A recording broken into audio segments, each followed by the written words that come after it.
Eu queria dizer para você que se você pensa assim, você está completamente equivocado, porque isso não é ministério, isso é função do culto. Deus quer que você continue pregando, continue cantando, continue tocando, continue dançando, servindo no culto como diácono, mas isso não é o teu ministério, porque o ministério é aquilo que Jesus ele chegou e disse para mim e para você: ide por todo mundo, pregue o evangelho a toda criatura. O verdadeiro ministério meu e seu é de ir e ganhar almas para o nosso Deus. É esse que é o verdadeiro chamado. É esse o verdadeiro chamado da igreja. E entristece o coração do Pai quando Ele olha em nós e vê pessoas que não estão produzindo. Abre a tua Bíblia no Evangelho de João, capítulo 15. E vê o que Deus vai te dizer. Por quê, pastor? Querido, deixa eu falar algo para você. Olha aqui nos meus olhos. Você sabia que tem muita diferença entre a cultura hebraica e a cultura ocidental, a cultura brasileira? Existem muitas diferenças entre nós e os judeus. Quer um exemplo? Quando o menino brasileiro nasce, primeiro, se é menino, o sonho do pai dele é que o menino venha a ser um grande jogador de futebol. Ah, nasceu o novo Kaká, nasceu o novo Neymar. E quando a gente cresce, todos nós aqui que somos homens, um dia já veio na nossa cabeça essa moia de: eu vou ser jogador de futebol, e eu não jogava nada, mas até lutava por isso. Até eu, todo torto, todo aleijado como eu sou, eu queria, na minha época lá era o Sócrates, era o Zico, era o Toninho Cerezo, era o Falcão, o Casagrande. Perguntar para um meninozinho hoje: o que você quer? Eu quero ser o Cristiano Ronaldo, eu quero ser o Neymar, porque é um sonho. E a gente trabalha durante um tempo por isso. Até que a gente chega numa idade e percebe que a gente é perna de pau. Eu sou perna manca, do dois lados. Aí vê que isso não é pra gente. Aquele que tem juízo, vai, estuda, trabalha, consegue uma boa profissão, casa e vai viver a sua vida. Quem não tem essa cabeça, vai às vezes trabalhar na profissão do pai ou no que dá. Alguns de nós investimos na carreira dos filhos. Só que o judeu é diferente. Assim como o brasileiro ele quer ser logo jogador de futebol, já o judeu, sabe qual é o sonho de um menino judeu? É ele ser rabino. Qualquer criança, quando nasce ali homem, o pai vê: vai ser rabino. E é o sonho de todo menino judeu, abaixo de 12 anos, é ser rabino. E quando eles completam 3 anos de idade, os pais colocam em escola rabínica. Para quê? Para que dos 3 aos 6 anos, eles começam ali a aprender, a decorar frases imensas, textos imensos da Torá. Tem criança judaica de 5 anos que eles sabem trechos longos do Torá, decorado. Sabe que eles fazem como as nossas mães faziam no passado. Faziam a coisa certa, mas da maneira errada. Eu lembro quando era criança, dava 6 horas, a mamãe botava todo mundo ali de joelho: bora, vamos orar. E tinha que aprender a rezar Pai Nosso, Ave Maria, crê em Deus Pai, salve Rainha, salve não sei mais o quê. A gente decorava um monte de coisa. E a maior parte de nós decorou o Pai Nosso assim, que os pais ensinavam. E esse menino, eles decoram textos imensos da Torá. Quando eles completam 6 anos, eles vão para uma outra escola, para um outro nível. Que lá eles já vão aprender a debater, vão aprender sobre história, vão aprender sobre o conteúdo, até eles completarem 12 anos. Porque quando o menino judeu completa 12 anos, o pai leva no templo. Para quê? Porque ali é feita uma grande festa de celebração, onde comemora a passagem da infância para a vida adulta do menino. Aqui a gente não tem essa cultura. Para a gente aqui é mais das meninas, que a gente faz o baile de debutante dela quando completa 15 anos. Até isso já está acabando. Mas o pai não, ele leva. Quando Jesus completou 12 anos, seus pais também o levaram no templo, que era para aquela festa de passagem. Mas só que tem uma coisa curiosa que acontece quando o menino completa 12 anos, que muitos de nós não sabemos. O que é, pastor? Quando ele completa 12 anos, estão todos os rabinos da sinagoga lá. Quando eles estão lá, os meninos eles começam a recitar alguma coisa da Torá, começam a falar alguma coisa da lei, começam a dissertar. Para quê? Porque eles são loucos para que qualquer rabino dali escolha um deles. Fala: ei menino,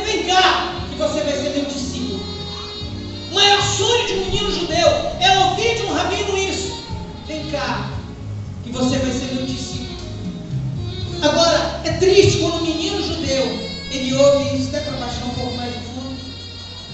Quando o menino judeu, ele ouve e diz: filho, tudo bem, volte lá para a casa do seu pai. O menino, ele sabia que ele não fora escolhido, que ele não ia ser discípulo.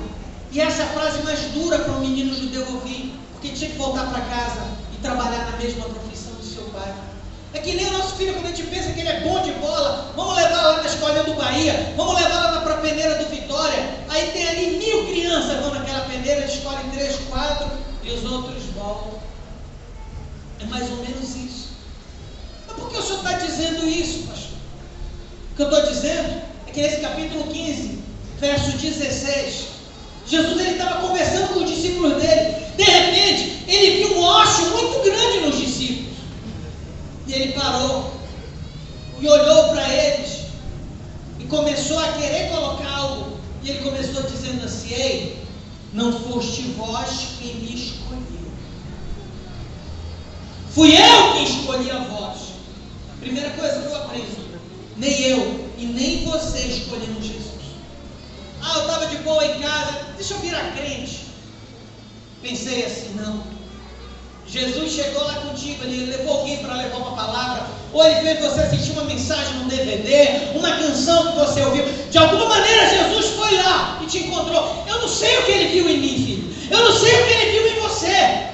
Tanta gente melhor do que eu lá na minha cidade, tanta gente melhor que você na sua cidade, mas em algum momento na eternidade, o Pai ele fez uma eleição. Eu não sei qual o critério que ele usou, eu só sei que nesse critério ele me elegeu, ele me escolheu, ele te elegeu nesse critério. Eu não sei o que ele viu em mim, eu não sei o que ele viu em ti, mas ele nos elegeu e pronto.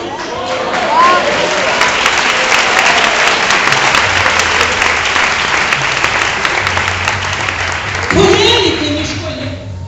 Ele fez uma eleição na eternidade e me escolheu. Ele te escolheu. Mas escolher para quê? Por quê? Porque o meu andar é mais bonito que o seu? Porque teve pena de mim? Não. Por uma causa lógica e justa. Não fui eu que escolhi. Não foste vós que me escolheu, mas eu que vos escolhi. E vos nomeei. Vos nomeei. Dia 1º de janeiro de 2015. Vai assumir o novo presidente ou a nova presidente da República. Depois que prestar o juramento e assinar o termo de posse, ela vai tomar o seu primeiro ato. Sabe qual é? Ela vai nomear algumas pessoas que serão ministros. E vai dizer: você vai ser ministro da educação, você da saúde, você da promoção social, você vai ser ali do esporte, vai nomear. E eles estão incumbidos de realizar aquela função. E é uma escolha ali da presidente. Pode até ter ali os acertos, mas a decisão é dela ou dele. E eles têm que cuidar daquela pasta. Se não cuida direito, tira e coloca outra. Jesus também, ele nomeou a mim e a você para algo. Não foste vós que me escolheu, mas eu que escolhi a vós. E vos nomeei. Mas nomeou para quê? Para que vades. Primeiro ponto. Essa nomeação. Ele me nomeou para que vades. Eu tenho olhado, a igreja ela tem ficado de braços cruzados.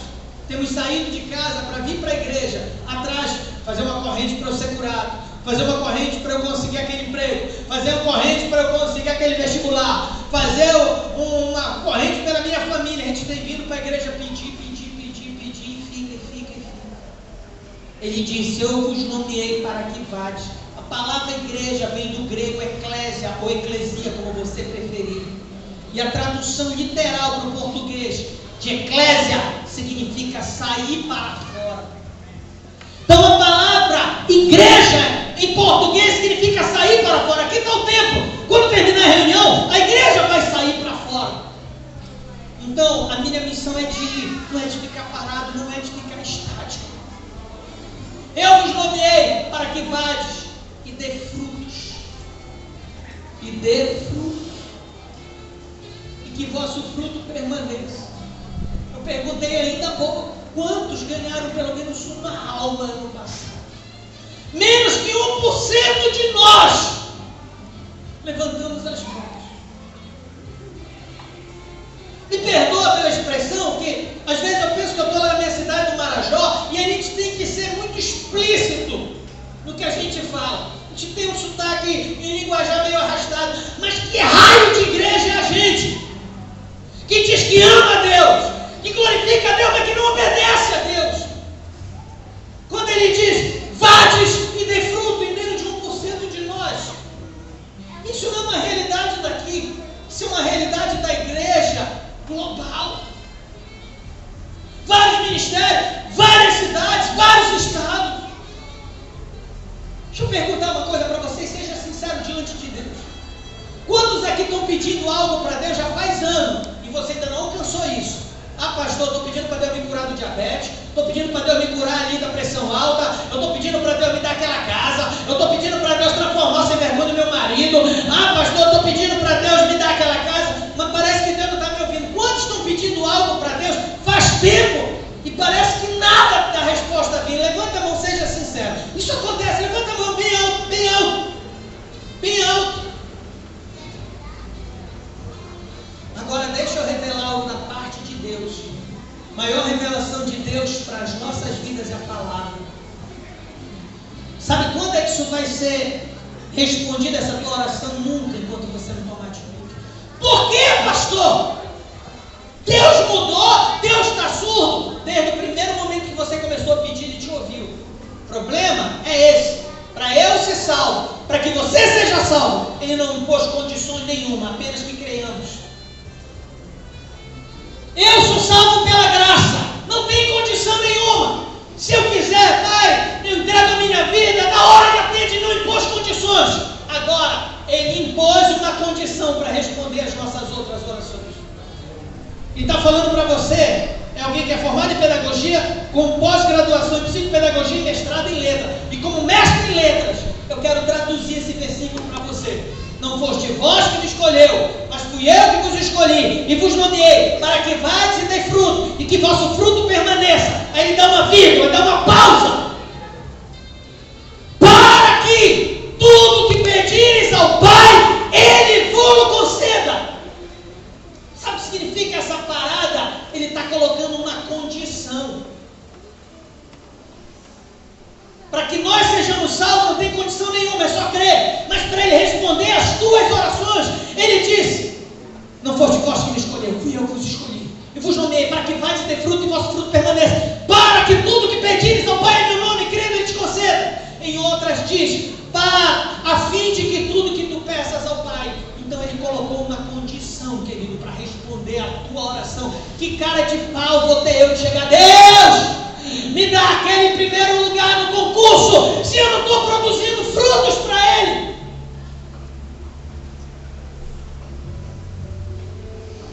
Sabe, tinha coisas que eu não entendia.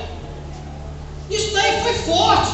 Jesus chegou com o discípulo e falou, olha, foi eu que te escolhi. Às vezes eu me perguntava, por que Pedro, tamanho de cavalão, pai de família, Jesus chega, olha, vem, me segue, ele larga a rede, deixa os irmãos, os filhos de Zebedeu, ele chega na coletoria, ela estava lá, Levi, também conhecido como Mateus, vem e segue. Por que todo mundo largava ele? Largava tudo e seguia Jesus, sabe por quê? Porque Jesus também era rabino.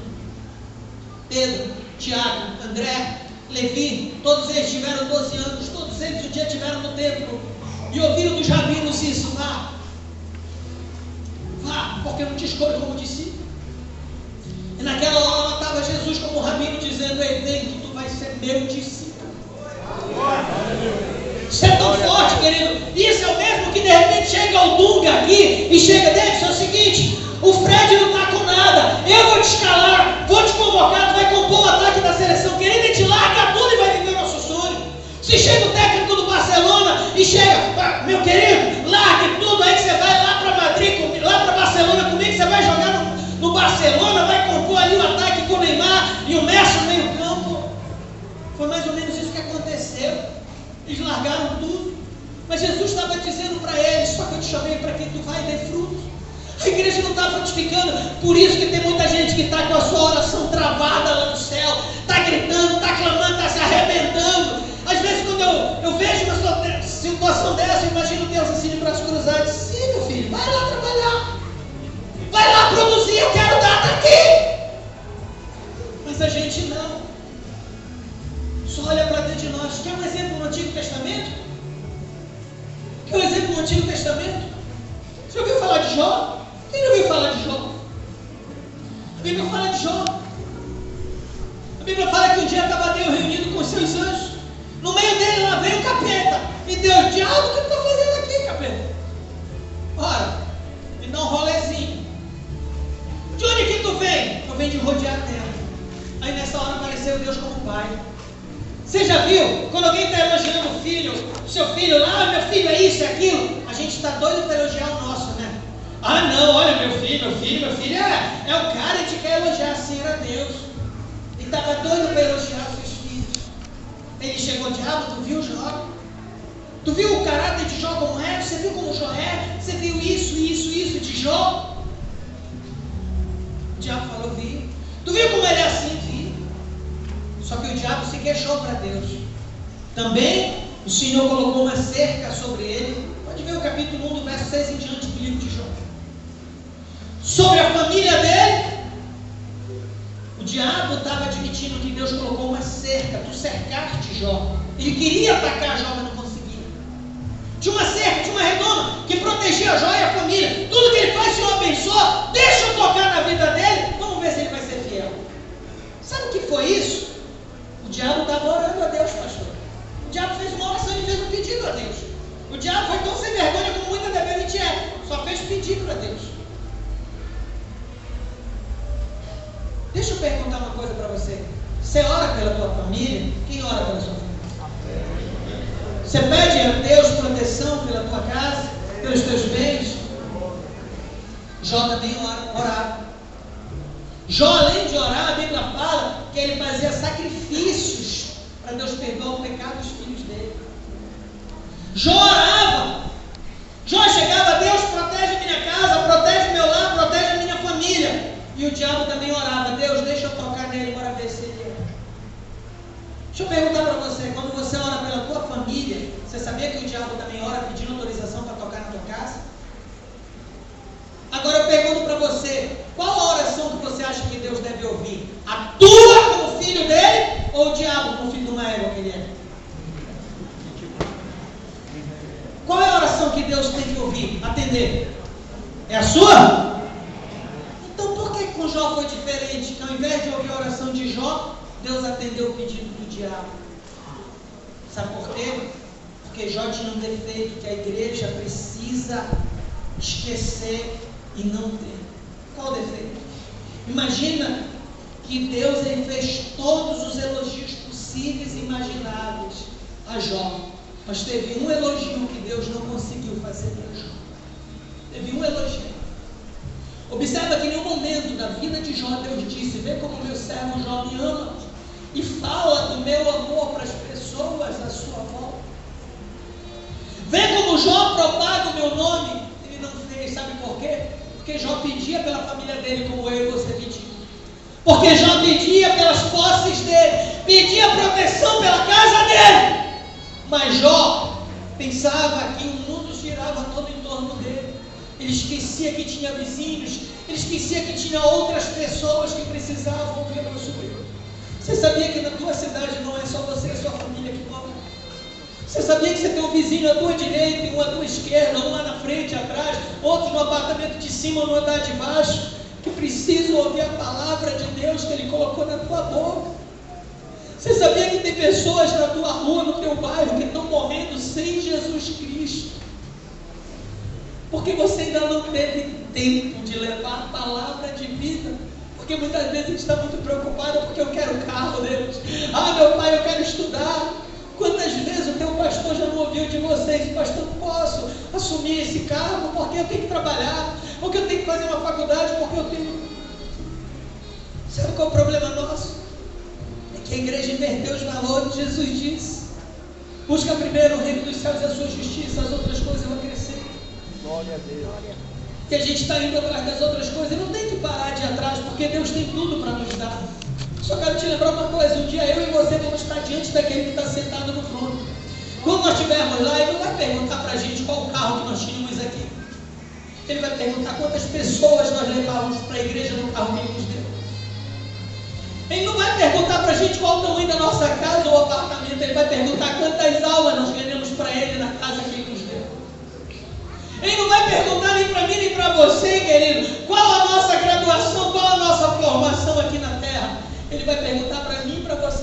pessoas a gente ganhou para Ele, com o conhecimento que nos possibilitou adquirir.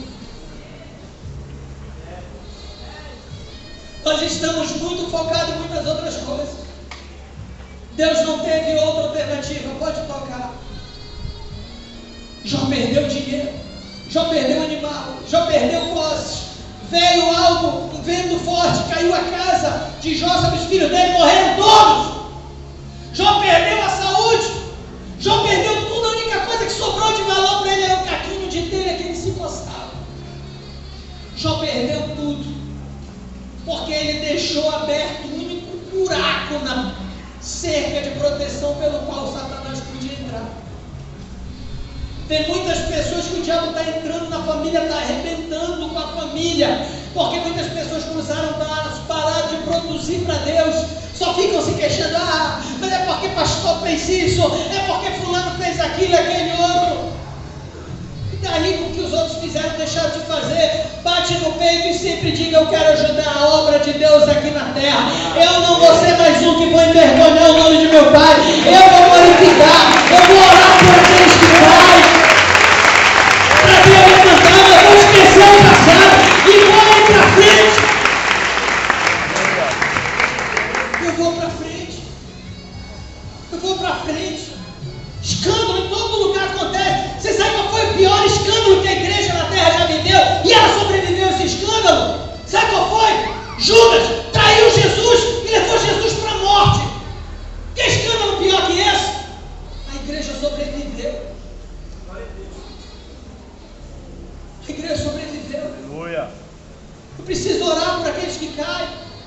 Eu preciso orar por aqueles que me magoaram, que me maltrataram. Sabe qual é o grande problema nosso? É a hipocrisia de dizer que a gente ama a Deus e dá tudo por Ele e não faz. Sabe por que eu não deixo meu coração me abater com nada que acontece? Pastor, porque o senhor não sabe, eu trabalhei tanto. Pastor João não reconhece o meu trabalho. Os irmãos não reconhecem. E daí, querido? E daí? E daí? Diante de Jesus vai chegar uma turma, ele vai dizer: apartai-vos de mim, maldito, que eu não te conheço. Como, Senhor, eu preguei? Eu falei em línguas, eu fiz isso. Eu não te conheço. Apartai-vos de mim, maldito, vós que praticais a iniquidade. Sabe por quê, querido? Porque a gente busca tanto ser reconhecido aqui na terra, quer tanto ser visto pelos outros, pelas pessoas, que acaba esquecendo de ser reconhecido lá no céu.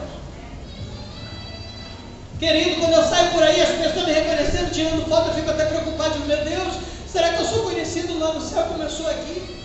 Quem dera que eu fosse conhecido lá na terra, como é conhecida a diaconisa que me trouxe esse pouco de água aqui. A Bíblia fala que quem traz um copo de água fria para um profeta, na condição de profeta, ganha galardão de profeta.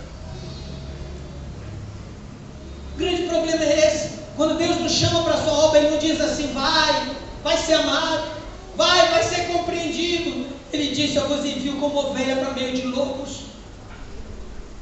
Ele disse: ama o teu inimigo, ora por aquele que te persegue. Ele não me mandou fazer a obra dele para eu ser amado ou ser compreendido. Ele me enviou para que eu ame, para que eu compreenda. E nós aqui estamos querendo pegar aquele espírito de Jó, só olhar para nós, querido. Será que o diabo vai precisar arrebentar da vida para você perceber que nós não somos o centro de tudo? Mas olha o que acontece. Depois que ele perdeu tudo, pastor, Deus começou a mandar os amigos de Jó. E Jó lembrou que não era só ele começou a falar do amor de Deus. E pior que eram os piores amigos.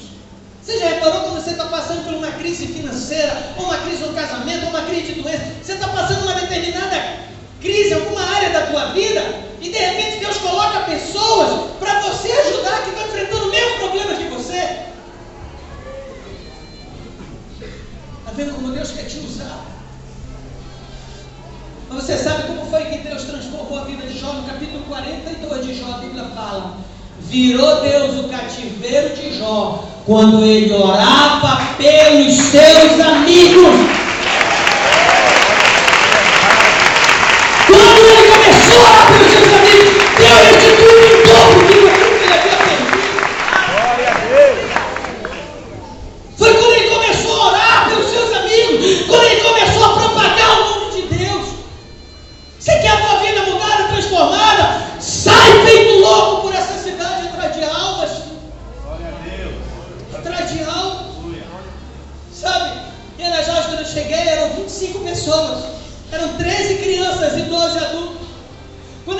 fala que nós construímos 47 igrejas em 40 dias, as pessoas, meu Deus, como é que pode ser impossível? Não é. Primeiro porque nós temos fé. Porque uma coisa é ser aleijado do pé, outra coisa é ser doente e ser aleijado da fé. E eu posso ser aleijado do pé, mas da fé eu não sou. Eita glória. Nossa igreja completou 40 anos. 40 anos que o pastor Josué chegou, saiu daqui da Bahia e foi lá para o Pará pregar o Evangelho. E ano passado completou 40 anos e nós queríamos dar um presente para a igreja. E eu disse que eu ia construir uma igreja com recursos meus, dinheiro no meu bolso, sem pedir nada para a igreja, sem pedir nada para ninguém. Falei numa reunião de obreiros, quando eu vi os obreiros pularem, vieram para o meu lado, eu também, 250 pessoas. Nós reunimos em 40 equipes. E eles tinham a missão de em 40 dias comprar um terreno, comprar material de construção, construir em 40 dias e entregar a igreja. Querido, foi um mover que até hoje, quando eu lembro, é espantoso da parte de Deus. Você não sabe o que é menino ganha Bolsa Família. Sabe esse celularzinho xing-ling que só liga e manda mensagem que você às vezes nem liga? É a maior dificuldade para um menino do Marajó ele conseguir comprar com o dinheiro de Bolsa Família. Mas eles pegavam o telefonezinho deles e vendiam para comprar material de construção. Era gente que pegava água, consagrava, abençoava, chegava na casa para vender. Olha, nós estamos vendendo aqui essa água, mas é para abençoar a tua casa, porque a gente quer construir uma igreja e o pior, o pessoal comprava.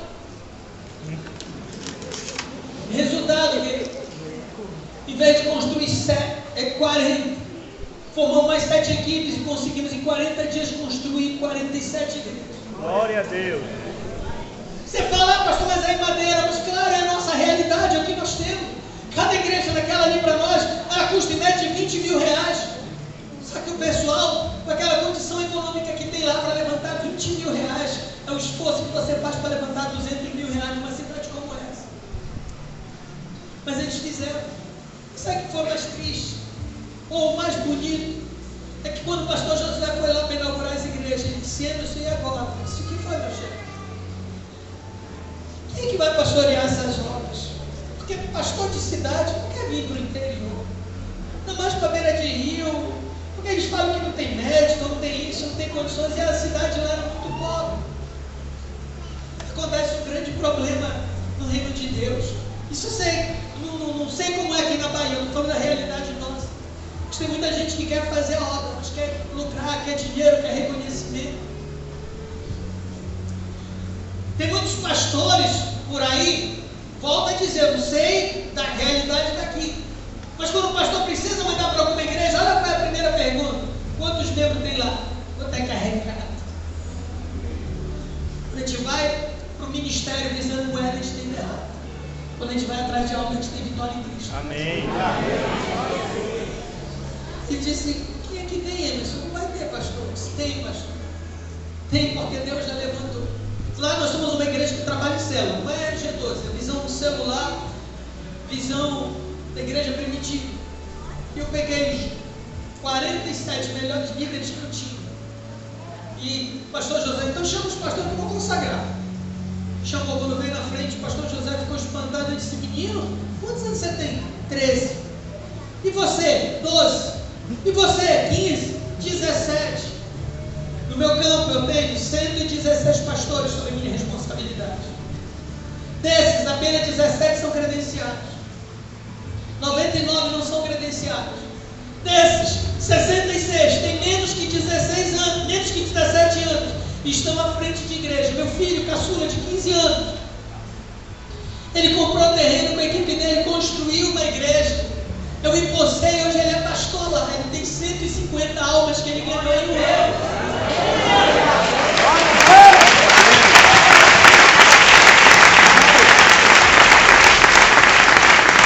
Eu tenho uma pastora de 12 anos de idade, pastora Edilene, que para ela ir da sede do município para a igreja dela são 17 horas de barco, sentadinho, 17 horas, sai 5 da manhã para chegar 10 da noite. Lá não tem energia, não tem luz elétrica, ela convenceu o pai e a mãe dela, se mudaram para aquele rio, não tem nem escola lá. Tem uma que funciona em regime de módulo, a 3 horas de lá, o professor vem de 2 em 2 meses. Ela convenceu os pais, eles foram para lá, ela abriu a igreja, ela tem quase 200 membros, já abriu 4 congregações, a menina tem 12 anos.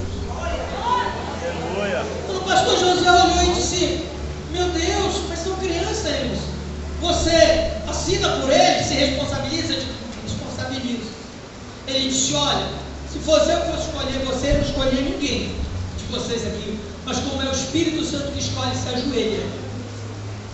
Ele consagrou, abençoou, e eles foram fazer a obra. E estão fazendo.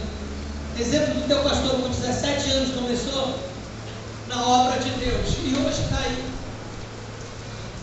Ainda há pouco se falou que é um clamor no Brasil para se baixar a menoridade penal. Só que o problema das nossas crianças, do nosso adolescente hoje, querido, não é a idade. Não é a idade.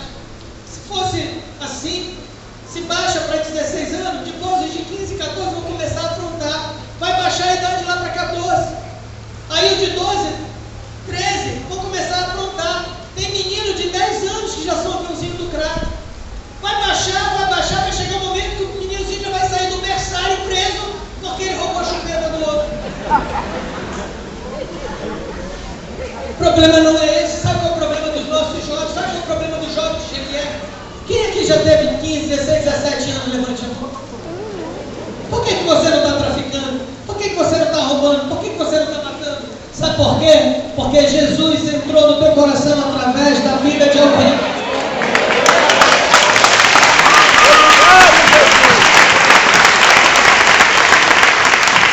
Sabe qual é o problema dos jovens adolescentes do Brasil? É a igreja precisa tomar vergonha na cara, ao invés de engrossando o couro daqueles que dá pena de falar na televisão, que dá pena, sei lá o que é. Tem que prender esse menino, não, a gente tem que arregaçar as mangas e pregar o evangelho, porque é Jesus que transforma. Cadeia não muda ninguém, Jesus entra no coraçãozinho dela. E eu e você como igreja temos essa responsabilidade. Queria que os pastores trouxessem as bandeiras de suas cidades, vocês que trouxeram, por favor. Colocar sobre o altar. Eu pedi para o pastor que nós temos uma equipe de 400 obreiros na minha igreja. Minha igreja hoje tem 5 mil membros. 5 mil membros. E nós temos 400 obreiros. E eu pedi para o pastor ele trazer, porque eu quero fazer um ato profético. E se não tiver problema, você pode colocar sobre o altar, pode abrir ela e deixar estendida sobre o altar. Eu queria que você, quando terminar essa reunião, se ela não for emprestada, se tiver possibilidade de você me dar, para eu levar, para a gente continuar essas orações, é porque eu quero orar pela tua cidade, pastor.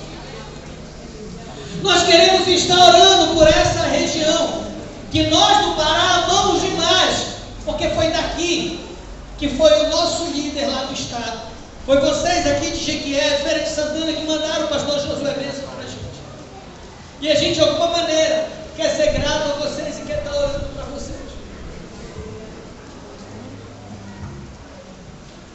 Agora deixa eu dizer para você qual é o problema que a gente está dando para Jesus. Olha aqui nos meus olhos, isso é forte. Falei para você quando a gente começou essa preleção, que a igreja está dando problema para Jesus. Sabe por quê? A gente está obrigando hoje. Jesus tomou uma decisão radical para que o evangelho continue sendo pregado. Porque aqueles que já são maduros de idade, que estão com o braço cruzado, estão muito ocupados com outras coisas. Aqueles que já são teólogos de carteira, aqueles que já têm todo o preparo pastoral, eles não vão. Olha para cá, querido. Jesus está se vendo obrigado, está usando aleijado para pregar o evangelho. Jesus está se vendo obrigado a usar lá no Marajó crianças para pregar o evangelho, para pastorear a igreja. Porque a gente que tem condições, a gente que está capacitado, que já tem maturidade, está muito preocupado com outras coisas e esqueceu da nossa maior função aqui. Ele disse: aquele que quiser ganhar a sua vida, perdê-la-á, mas aquele que por amor de mim perder a sua vida, achá-la-á. Eu queria que você se colocasse em pé. Glória a Deus. Aleluia. Eu quero orar por essa cidade. Eu quero orar por cada uma dessas cidades. Quero orar pela tua vida. Feche os teus olhos e estende as mãos para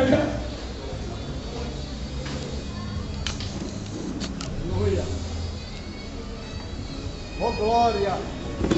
Querido Espírito Santo, ó Deus de Abraão, meu Pai, Deus dessa igreja, Deus dessa cidade, Deus deste estado,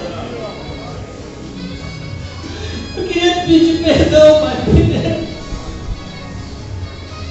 queria te pedir perdão porque eu demorei, Senhor Deus, para minha cidade. Me perdoa porque eu demorei a atender o meu chamado, Pai.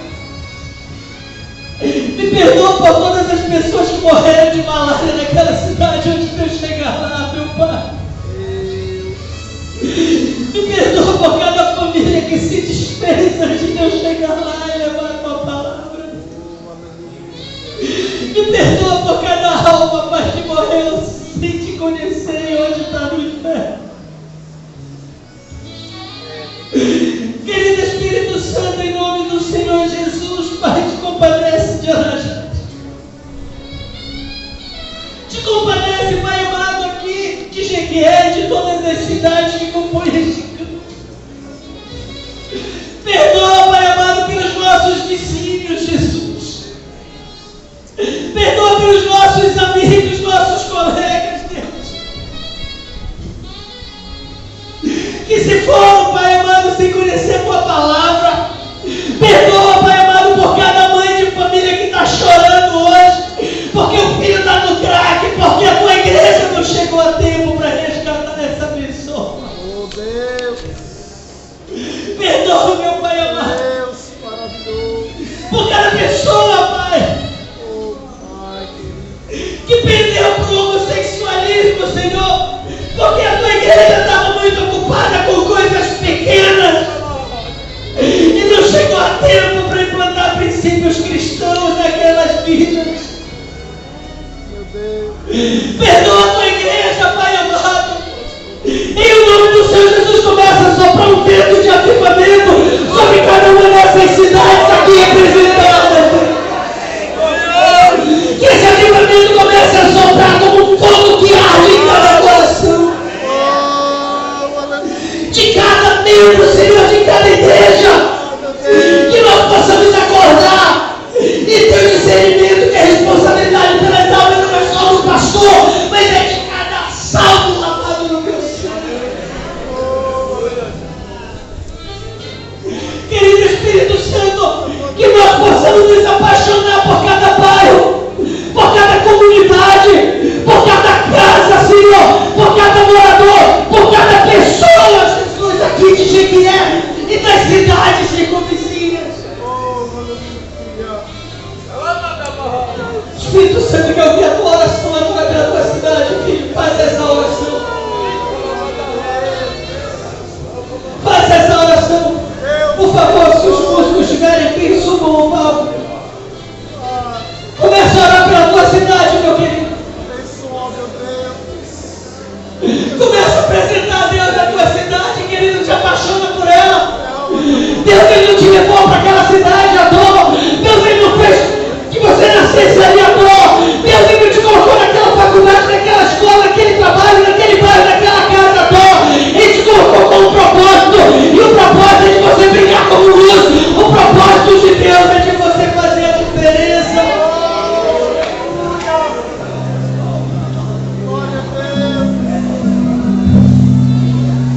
Está sentado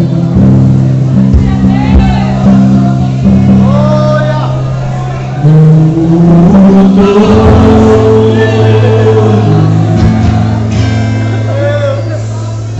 e ao poder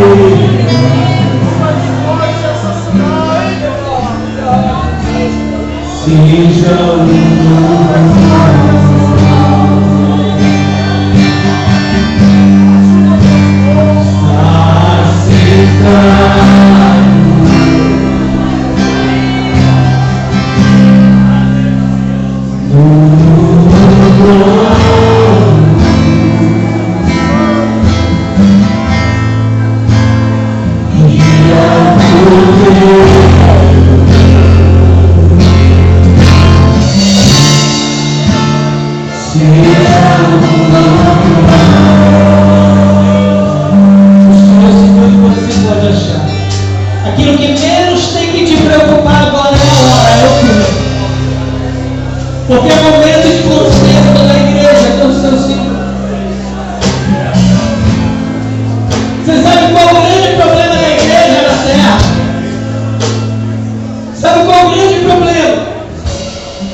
som, por favor.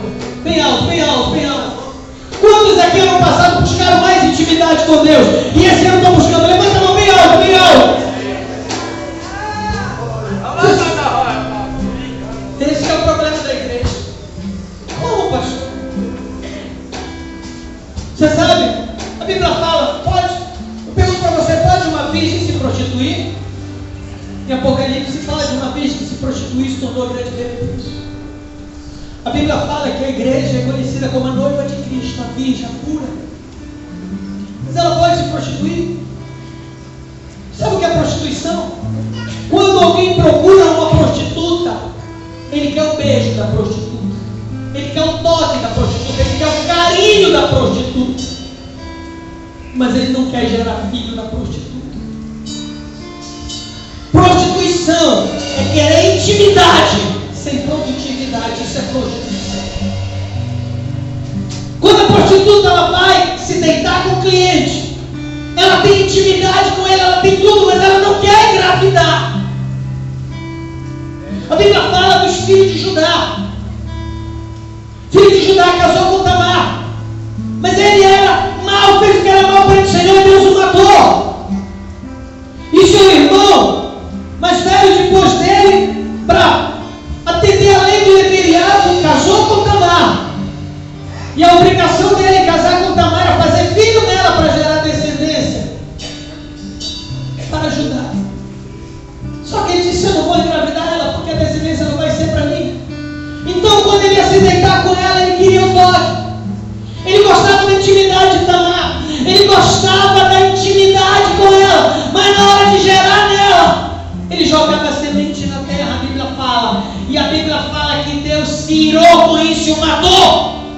Mas Deus mata, pastor. A Bíblia fala que Deus o matou. Quando Davi reuniu 30 mil homens para ir buscar a arca, porque ele queria a arca, ele queria a glória de Deus sobre Jerusalém, ele queria a presença da glória, ele queria a glória mais perto. Ele foi até a casa de Abinadab. Chegando à casa de Abinadab, o sacerdote, ele tinha alguns filhos, entre eles Uzá, e disse: nós vamos levar a arca. Pegaram a arca, colocaram num carro de boi novo, ajeitaram tudo. Davi ia com os levitas cantando, dançando, e uma alegria, uma festa. Uzá ia, aquele carro de boi ia conduzindo a arca. Só que no dado momento, eu não sei o que aconteceu, a Bíblia fala que os bois tropeçaram e o carro mambaleou, a arca ia caindo. E Uzá, bem intencionado, filho de Abinadab, tocou na arca para que ela não caísse. Deus viu aquilo e se irou, abriu uma rotura em Uzá, de um lado no outro, e Uzá caiu morto.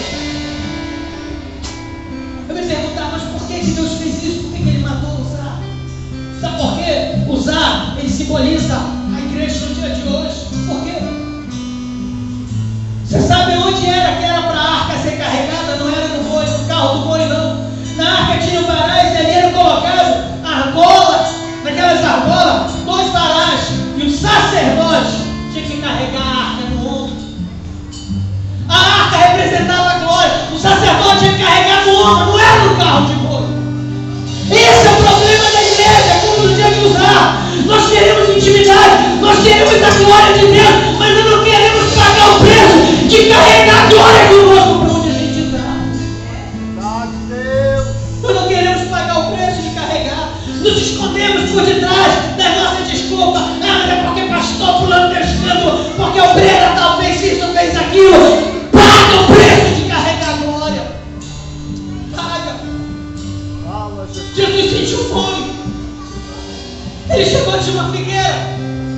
Ele procurou folha por folha, não tinha fruto. Ele amaldiçoou: a partir de agora ninguém mais comerá fruto de ti. Quando eles voltaram no fim da tarde, a figueira tinha secado e morrido. O que a figueira tinha com aquilo? Talvez nem era tempo de figos, mas Deus matou. Querido, eu aprendi uma coisa, que para Deus a gente tem que produzir a tempo e a fora de tempo. Sabe qual é o grande problema daquela figueira? Que ela foi tocada por Jesus. Eu pergunto para você, aquele cego de Jericó, era tempo dele ver? Não, mas Jesus tocou nele e ele viu. O filho da viúva de Naim, quando vinha frente da cidade. Era tempo dele ressuscitar? Não, mas Jesus tocou nele e ele ressuscitou. A filha de Jairo, era tempo dela ressuscitar? Não, mas Jesus tocou nela e ela ressuscitou. Sabe qual é o problema daquela figueira? Que Jesus tocou nela, não deu fruto. Eu não conheço ninguém que Jesus toque e que não venha produzir fruto. Quem foi tocado por Jesus aqui? Então, se você foi tocado, você precisa produzir. Aquela figueira foi tocada por ele.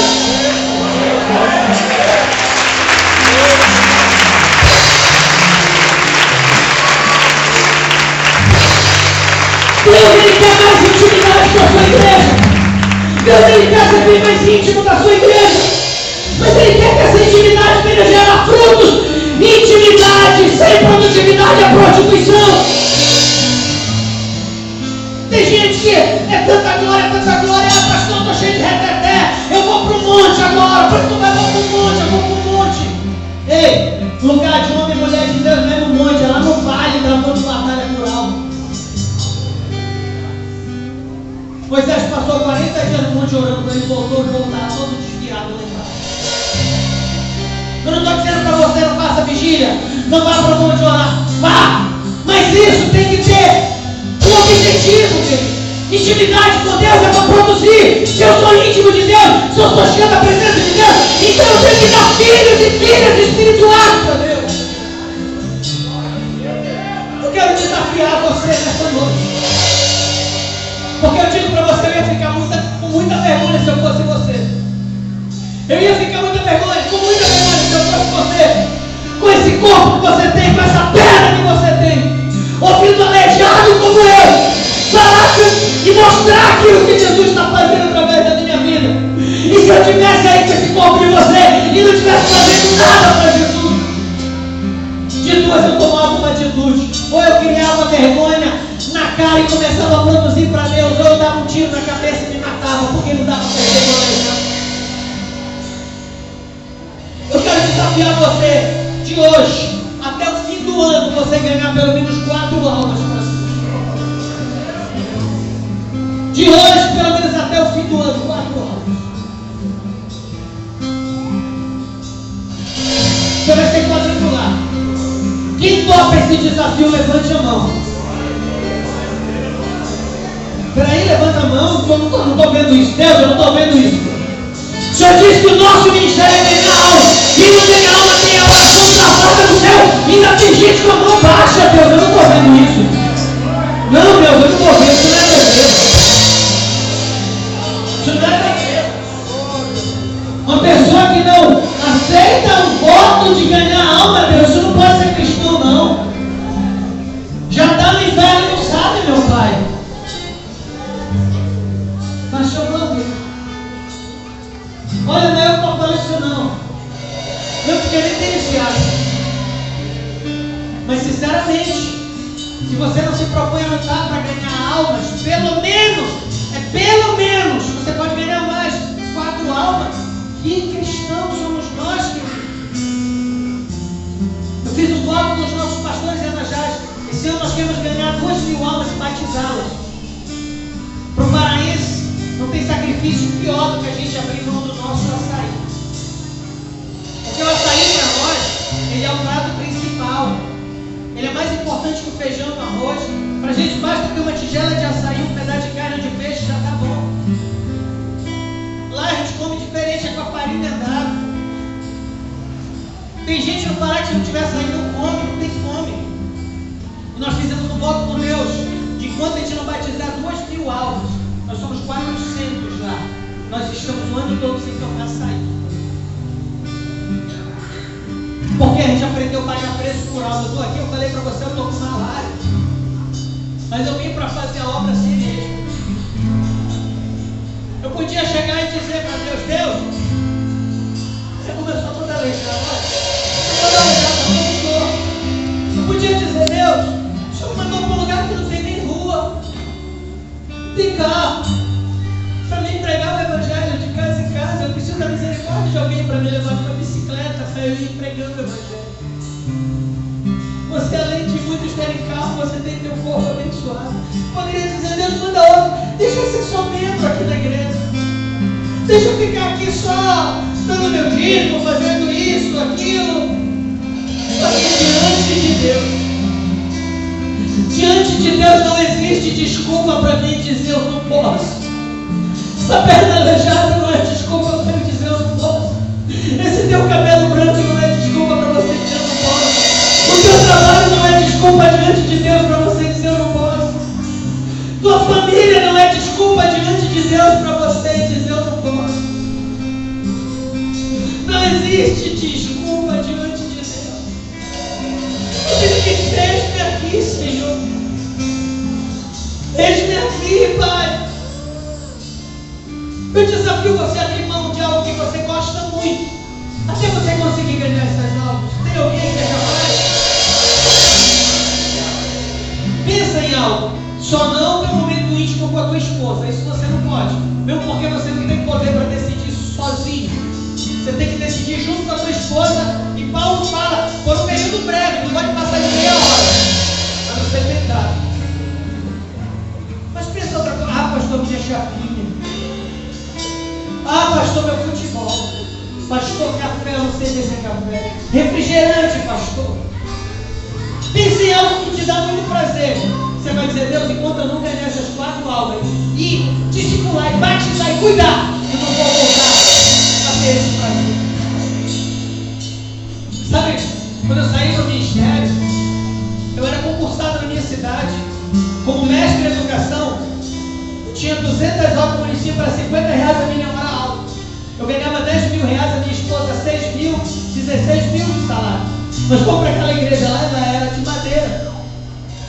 Eu tive que entregar o concurso municipal para ir, a cidade ficava 2 dias distante da minha. Sabe quanto a igreja rendia? R$80, eu pagava as taxas, a energia da igreja, sobrava R$30, esse era o meu salário. Tudo que eu recebia, eu abri mão.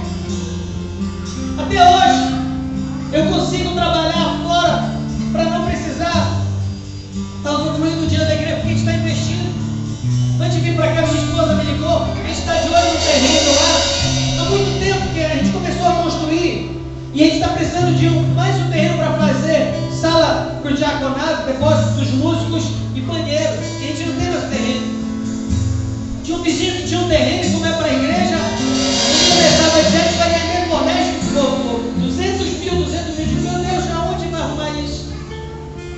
Aí ontem à tarde ele brigou com a esposa dele, será que aconteceu? Ela deu parte dele no Maria da Penha, função da igreja, ele ficou desesperado, aí ligou para a minha esposa que se a gente arrumar 20 mil, ele vende o terreno, quer dizer, caiu de 200 mil para 10 mil, para 20 mil. Porque quando a gente está nos treinos de Deus, Deus ele dá essa direção. Você pergunta se eu tenho esse dinheiro, pastor? Não, mas eu sei que quem tem o filho dele não tem o Deus. Então não tenha medo de abrir mão de nada, não por Deus. Se você está disposto a fazer isso, sai do seu lugarzinho aqui à frente. Você que vai fazer sua parte de pelo menos 4 almas para Deus este ano.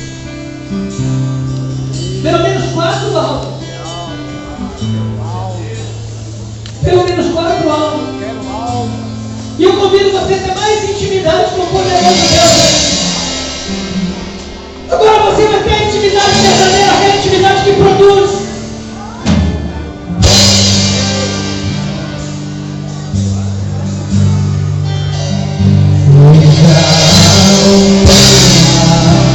Aleluia! Glória a Deus! Seja agora.